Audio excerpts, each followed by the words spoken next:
أعوذ بالله من الشيطان الرجيم بسم الله الرحمن الرحيم وإن لكم في الأنعام لعبرة نسقيكم مما في بطونه من بين فرث ودم لبنا خالصا سائغا للشاربين ومن ثمرات النخيل والأعناب تتخذون منه سكرا ورزقا حسنا إن في ذلك لآية لقوم يعقلون وأوحى ربك إلى النحل أن اتخذي من الجبال بيوتا ومن الشجر ومما يعرشون ثم كلي من كل الثمرات فاسلكي سبل ربك ذللا يخرج من بطونها شراب مختلف ألوانه فيه شفاء للناس إن في ذلك لآية لقوم يتفكرون والله خلقكم ثم يتوفاكم ومنكم من يرد إلى أرذل العمر لكي لا يعلم بعد علم شيئا إن الله عليم قدير صدق اللہ مولانا العظیم۔ سورۃ النحل کے 8ویں رکوع کی 5 آیات، آیت نمبر 66 سے آیت نمبر 70 تک آج تلاوت کی گئی ہیں۔ گزشتہ آیات میں اللہ سبحانہ و تعالیٰ نے اپنی قدرت کے بہت سے کرشموں کا ذکر کیا اور اس کو جھٹلانے والوں، ان کی تکذیب کرنے والوں اور خاص طور پر آخرت کے دن کی تکذیب کرنے والوں کے لیے اللہ سبحانہ و تعالیٰ نے فرمایا کہ بہت برا ان لوگوں کا ٹھکانہ ہے جو یوم آخرت کا انکار کر رہے ہیں، اس کی تکذیب کر رہے ہیں۔ اور قرآن کریم کو کتاب ہدایت بنایا گیا کہ یہ کتاب تمہارے لیے کتاب ہدایت ہے، اس کو تم مانو گے اور اس کی تعلیمات کے مطابق تم عمل کرو گے تو یقیناً تم کامیاب ہو جاؤ گے۔ اور اسی کے ضمن میں اللہ سبحانہ و تعالیٰ نے کائنات کی تخلیق اور زمین کو زندہ کرنا اور کھیتیاں اور یہ تمام کی تمام چیزوں کی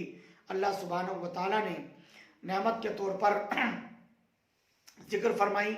اگلی آیات میں بھی اللہ سبحانہ و تعالیٰ نے اپنے قدرت کے کچھ مظاہر کا ذکر فرمایا۔ سب سے پہلے یہ بات ارشاد فرمائی وَإِنَّ لَكُمْ فِي الْأَنْعَامِ لَعِبْرَةً،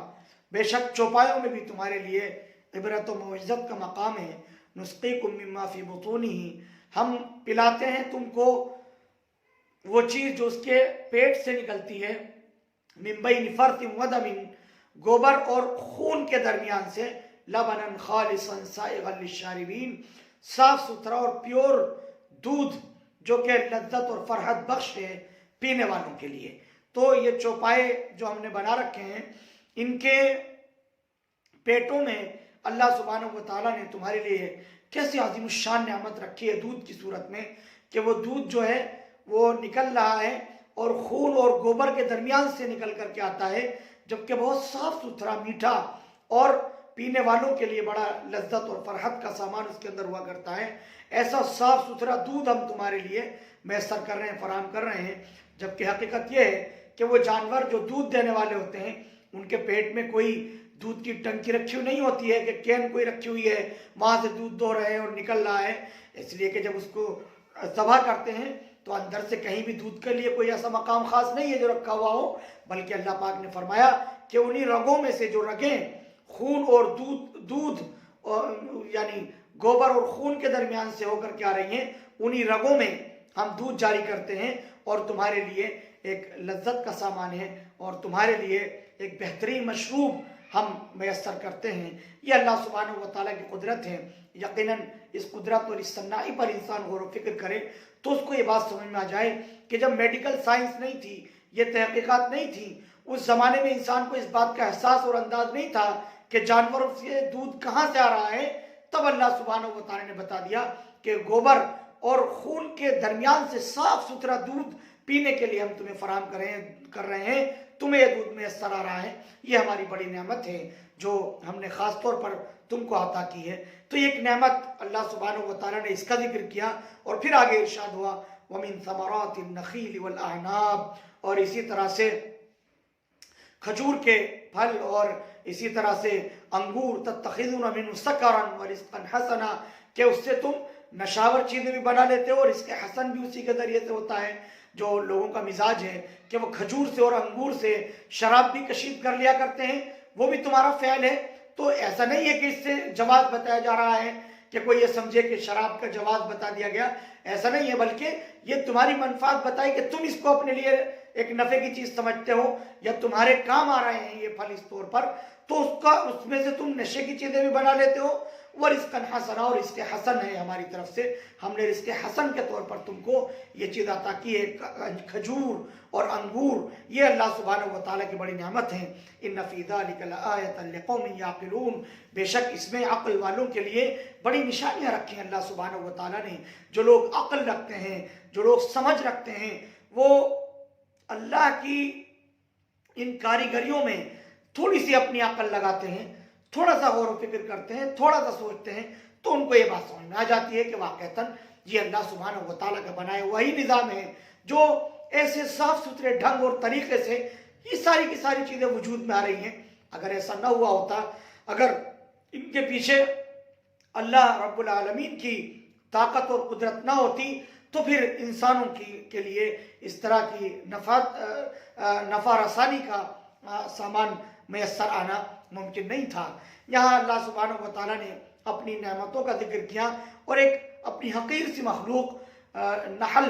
یعنی جو شہد کی مکھی ہوتی ہے، اس کے بارے میں اللہ سبحانہ و تعالیٰ نے یہاں ارشاد فرمایا ہے. اور اس سورہ پاک کا نام بھی سورۃ النحل ہے. شہد کی مکھی کے اوپر اس کا نام رکھا گیا. شہد کی مکھی کو اللہ سبحانہ و تعالیٰ نے کیسی فراست عطا کی ہے، کیسی صلاحیتیں اللہ سبحانہ و تعالیٰ نے اپنی ایک حقیر اور چھوٹی سے چھوٹی مخلوق کے اندر رکھ دی ہے، اس کا اللہ سبحانہ و تعالیٰ نے زبردست انداز سے تذکرہ کیا ہے تاکہ انسان اس میں غور و فکر کرے اور سوچے کہ واقعتاً اللہ رب العالمین نے کیسے ایک حقیر سے مخلوق سے اتنا بڑا کام لیا ہے اور کس طرح سے وہ اللہ سبحانہ و تعالیٰ کے تابع فرمان بن کر اپنی پوری کی پوری زندگی اسی نظام کے مطابق بسر کرتی ہے جو نظام اللہ سبحانہ و تعالیٰ نے اس کو بنا کر کے دیا. چنانچہ اللہ پاک فرماتے ہیں وَأَوْحَى رَبُّكَ إِلَى النَّحْلِ أَنِ اتَّخِذِي مِنَ الْجِبَالِ بُيُوتًا، اور تیرے رب نے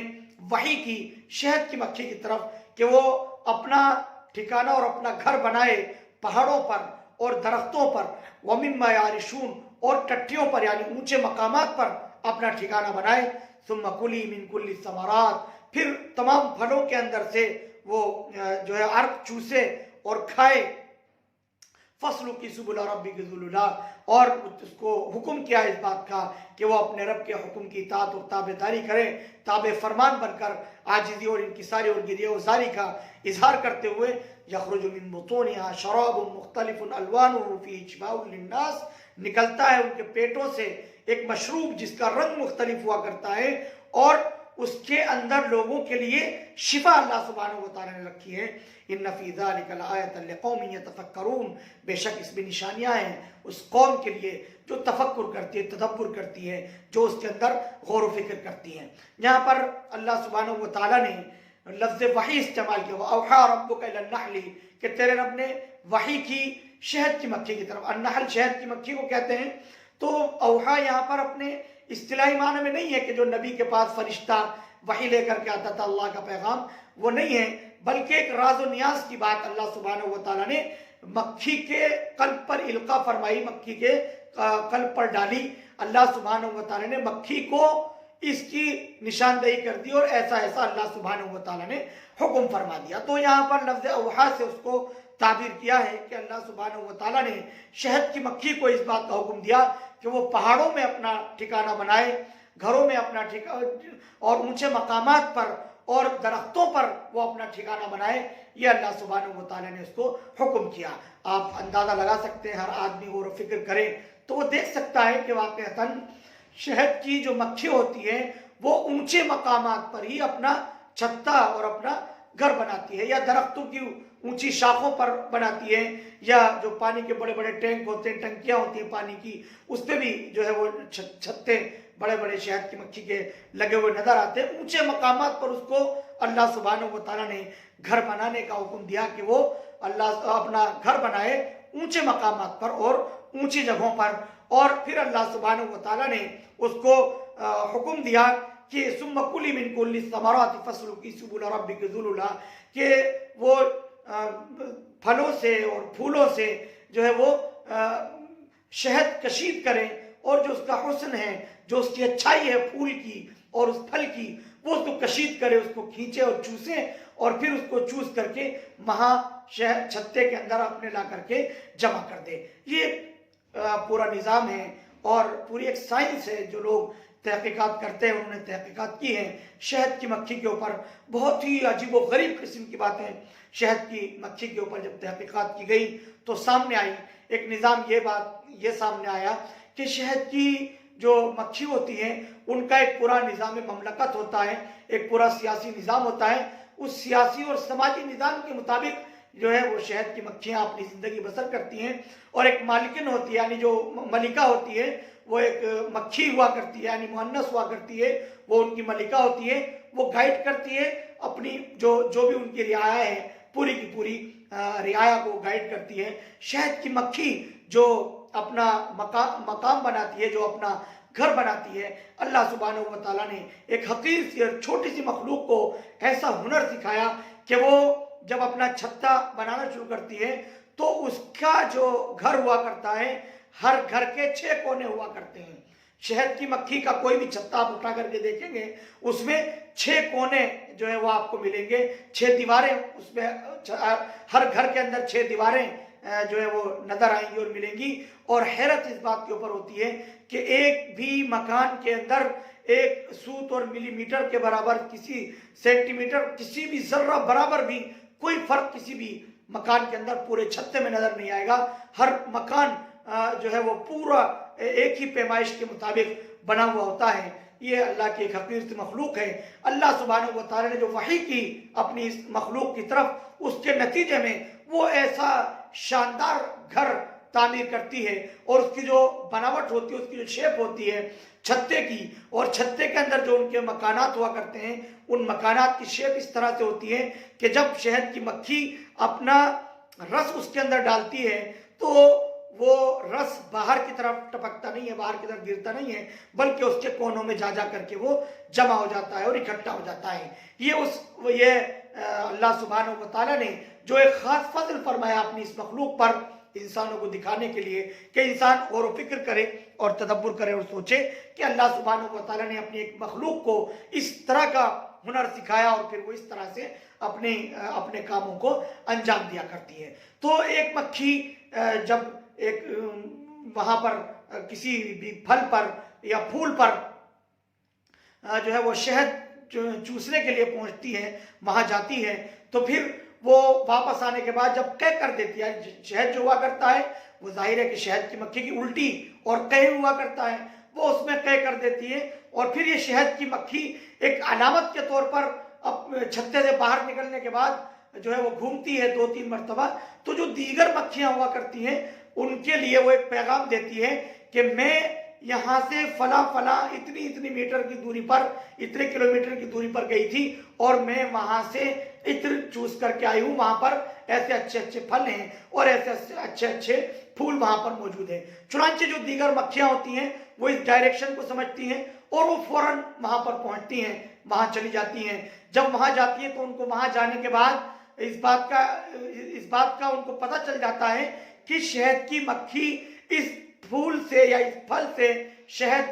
لے جا چکی ہے، کشید کر چکی ہے، اس لیے کہ جب وہ وہاں بیٹھتی ہے تو اڑنے سے پہلے ایک مادہ وہاں پر چھوڑ کے جاتی ہے تاکہ جو نئی مکھی یہاں پر آئے گی اس مکھی کا وقت ضائع نہ ہو، بلکہ وہ یہاں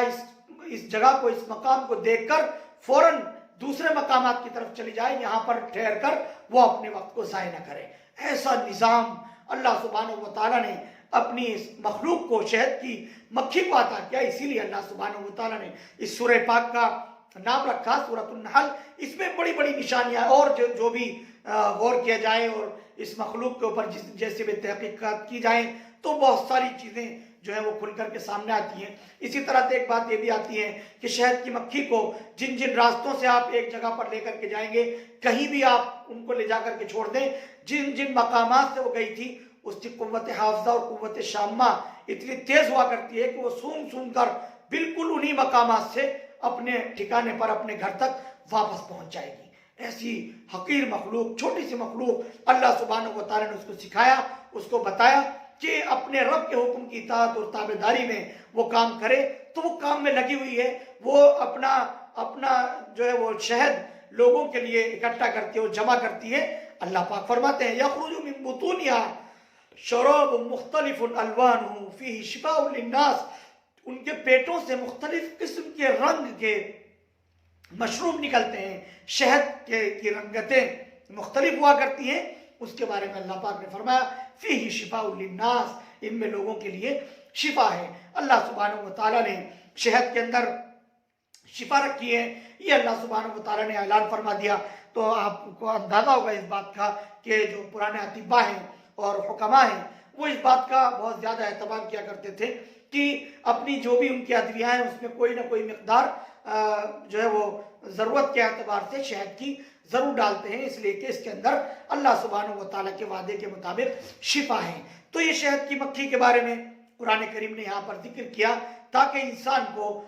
جو ہے وہ انسان اس پر غور و فکر کرے، تدبر کرے، تاکہ وہ اللہ تک پہنچ جائے۔ لقوم یتفکرون، قرآن کریم نے کہا کہ تفکر کرنے والوں کے لیے اور سوچ بچار کرنے والوں کے لیے اللہ سبحانہ و تعالیٰ نے اس نظام کے اندر بھی بڑی نشانیاں رکھ دی ہیں۔